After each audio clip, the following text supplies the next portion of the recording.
Hello friends, എല്ലാവർക്കും ചെമ്പരപ്പൂവിൻ്റെ ഇന്നത്തെ പുതിയൊരു എപ്പിസോഡ് വീഡിയോയിലേക്ക് സ്വാഗതം.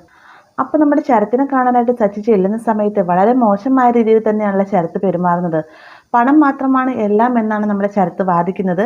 എന്നാൽ ശരത്തിനെ പറഞ്ഞു നിർത്താണ്ട് സച്ചി ശ്രമിക്കുന്നുണ്ടെങ്കിലും സച്ചി പറയുന്നതെല്ലാം തന്നെ അംഗീകരിക്കാനോ അനുസരിക്കാനോ ശരത്ത് തയ്യാറാകുന്നില്ല. മാത്രമല്ല സച്ചിയോട് അവൾ നിന്ന് ഇറങ്ങിപ്പോവാൻ വരെ ശരത്ത് പറയുന്നുണ്ട്. അപ്പോൾ ആ ഒരു സങ്കടത്തിലാണ് സച്ചി തിരികെ കാസ്റ്റാൻഡിലേക്ക് വരുന്നത്.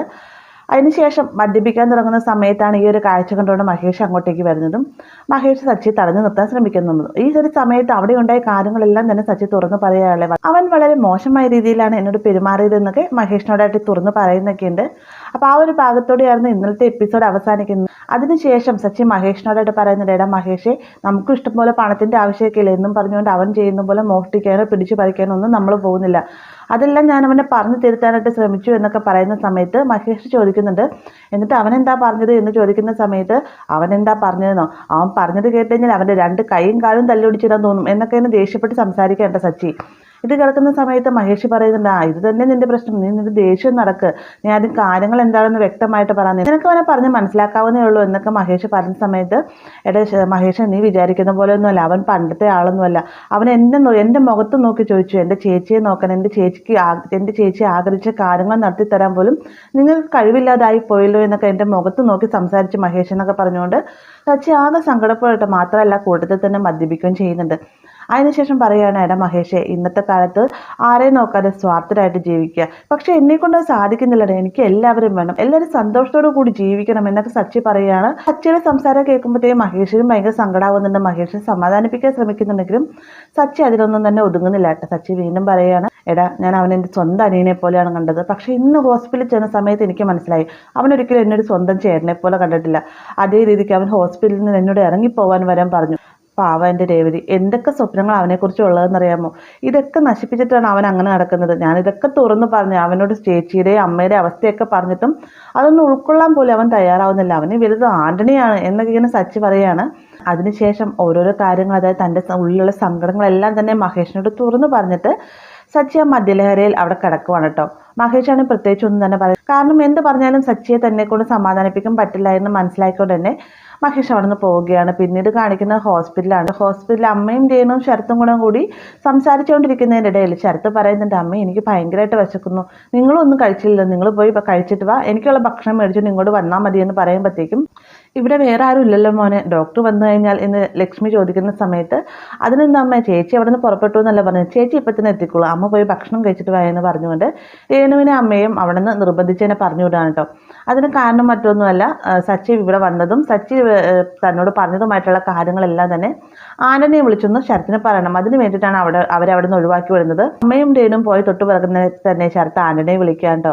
ആന്റണിയോടായിട്ട് താൻ ഹോസ്പിറ്റലിലാണെന്ന് പറയുന്ന സമയത്ത് ആന്റണി വേഗം, നീ ഹോസ്പിറ്റലിലാണെന്ന്, എന്നിട്ട് നീ എന്താ എന്നോട് ഒരു വാക്ക് പോലും പറയാതിരുന്നത്, ഞാൻ ഇപ്പോൾ വരാമെന്ന് പറയുമ്പോഴത്തേക്കും, വേണ്ട ആന്റണി ചേട്ടാ, ഇവിടെ അമ്മയും രേണുവൊക്കെ ഉണ്ട്, നിങ്ങളെ കണ്ടു കഴിഞ്ഞാൽ അത് പ്രശ്നമാകുമെന്ന് പറയാൻ കേട്ടോ. വേഗം തന്നെ ആന്റണി പറയാണ്, നിനക്കിനി പണത്തിൻ്റെ എന്തെങ്കിലും ആവശ്യമുണ്ടോ, ഉണ്ടെങ്കിൽ പറഞ്ഞാൽ മതി, ഞാൻ വേറെ ആരും കൈ കൊടുത്തു വിടാമെന്ന് പറയുമ്പോഴത്തേക്കും, വേണ്ട ആന്റണി ചായ, ഞാനിപ്പോൾ വിളിച്ചതെന്ന് പറഞ്ഞു കഴിഞ്ഞാൽ എന്നെ കാണാൻ സച്ചിയേട്ടൻ ഇവിടെ വന്നിരുന്നു എന്ന് പറയുമ്പോഴത്തേക്കും, സച്ചിയോ, അവൻ കൈ ഒടിച്ചിട്ട് നിന്നെ കാണാൻ വന്നുവല്ലേ എന്ന് ചോദിക്കുകയാണ് കേട്ടോ ആന്റണി. ഈ സമയത്ത് സച്ചിയേട്ടൻ എൻ്റെ കൈ ഓടിച്ചത് ശരിക്കും പറഞ്ഞാൽ നമ്മുടെ ആ ഒരു പ്രശ്നത്തിൻ്റെ പേരിലല്ല, സച്ചിയേൻ്റെ കയ്യിൽ ഒരു CCTV ദൃശ്യമുണ്ട്. നമ്മൾ സച്ചിയേൻ്റെ അമ്മയുടെ കയ്യിൽ നിന്ന് 1 ലക്ഷം രൂപ കവർന്നുകൊണ്ട് പോയില്ലേ, ആ ഒരു വീഡിയോ കൊണ്ടുവന്ന് സച്ചിയേട്ടൻ എന്നെ കാണിച്ചു എന്നൊക്കെ പറയുമ്പോഴത്തേക്കും ആന്റണി ഒന്ന് പതറുകയുണ്ടോ. എന്നിട്ട് പറയുന്നുണ്ട്, ആ ഒരു വീഡിയോ അവൻ്റെ കയ്യിലുണ്ടല്ലേ, അത് കാണിച്ചാണ് ഇപ്പോൾ അവൻ നിന്നെ ഭീഷണിപ്പെടുത്തുന്നതെന്ന് ചോദിക്കുമ്പോഴത്തേക്കും, ഭീഷണിപ്പെടുത്തിയിട്ടൊന്നുമില്ല, വീട്ടിൽ ആർക്കും തന്നെ സത്യങ്ങളൊന്നും അറിയില്ല, കാരണം എന്നോട് മാത്രമായിട്ടാണ് സത്യയുടെ സംസാരിച്ചത്. മാത്രമല്ല രേവതി ചേച്ചി ഈ ഒരു വിഷയം അറിഞ്ഞു കഴിഞ്ഞാൽ ഒരുപാട് പ്രശ്നങ്ങൾ ഉണ്ടാവും എന്നുള്ള പേടിയൊക്കെ സച്ചേനുണ്ട്. അതുകൊണ്ട് തന്നെ ഈ ഒരു വിവരങ്ങൾ ആരോടും തന്നെ പറയാൻ സാധ്യതയില്ല എന്നൊക്കെ ശരത്ത് പറയുകയാണ്. ഇത് കേൾക്കുമ്പോൾ തന്നെ ആന്റണി പറയുന്നുണ്ട്, ഇനിയിപ്പോൾ പറഞ്ഞാലും കുഴപ്പമൊന്നുമില്ല, നീ പേടിക്കൊന്നും വേണ്ട, നിന്റെ കൂടെ ആന്റണി ചേട്ടനുണ്ടാവും എന്നൊക്കെ ഇങ്ങനെ ആന്റണി ശരത്തിനെ സപ്പോർട്ട് ചെയ്ത് സംസാരിക്കാണ്ട്. ഇത് കേൾക്കുമ്പോഴത്തേക്ക് ശരത്തിന് ഭയങ്കര സന്തോഷമാവുന്നുണ്ട്. വേഗം തന്നെ ശരത്ത് പറയുകയാണ്, എനിക്കറിയാം ആന്റണി ചേട്ടാ, ചേട്ടൻ എൻ്റെ കൂടെ ഉണ്ടാവുമെന്ന്, എന്തായാലും എനിക്ക് പണ്ടത്തെ പോലെ അയാളെ പേടിയൊന്നുമില്ല, ആന്റണി ചേട്ടൻ പേടിക്കൊന്നും വേണ്ട, ഞാനിപ്പോൾ ഇവിടെ ഓക്കെ ആയിട്ടിരിക്കുകയാണെന്നൊക്കെ നമ്മുടെ ശരത്ത് പറഞ്ഞ് കോള് കട്ട് ചെയ്യാണ്. ഈ ഒരു സമയം തന്നെയാണ് രേവതി അങ്ങോട്ടേക്ക് വരുന്നത് കേട്ടോ. രേവതി എന്നിട്ട് അമ്മയെ രേണു എന്തെന്ന് ചോദിക്കുന്ന സമയത്ത് അവർ ക്യാൻറ്റീനിൽ പോയിരിക്കുകയാണെന്ന് പറയാണ്.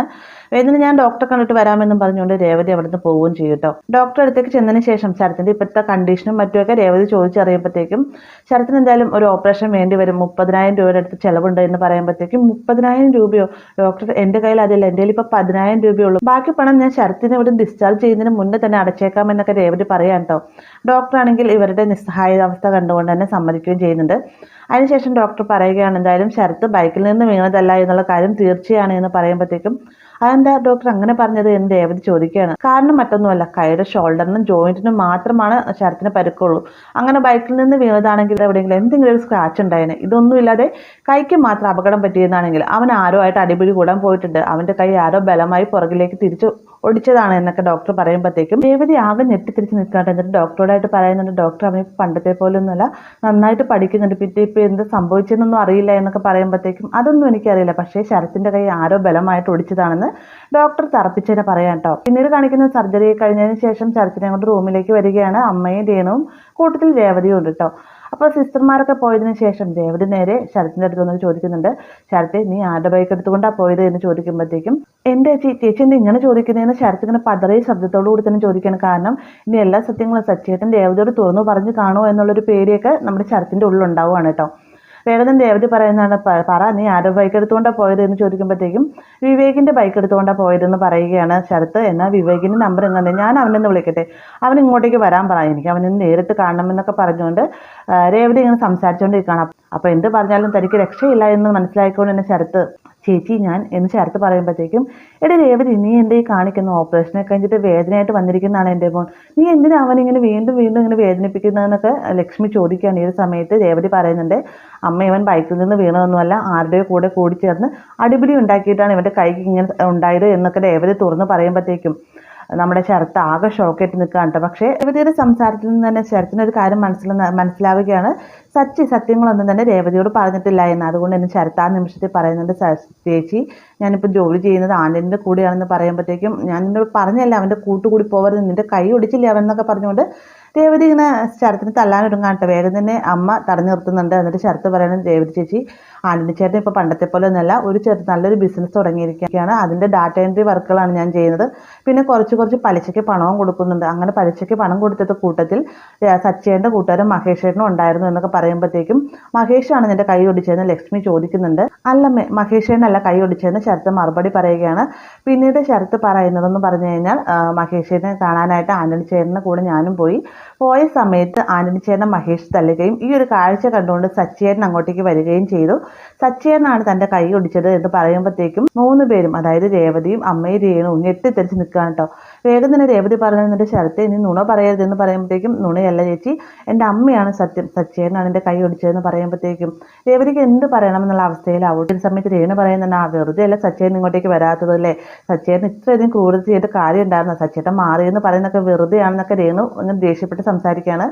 ലക്ഷ്മിയും ഇതേ രീതിയിൽ തന്നെ സംസാരിക്കട്ടെ, സ്വന്തം മോനെ പോലെയാണ് ഞാൻ കരുതിയത്, എന്നിട്ടും സച്ചി ഇങ്ങനെയൊക്കെ ചെയ്തല്ലോ എന്നൊക്കെ പറഞ്ഞുകൊണ്ട് ലക്ഷ്മിയെ സംസാരിക്കുന്നുണ്ട്. രേവതിക്കാണെങ്കിലോ തിരിച്ച് പ്രതികരിക്കാനാവുന്നില്ലാത്ത അവസ്ഥയിൽ നിൽക്കുകയാണ്.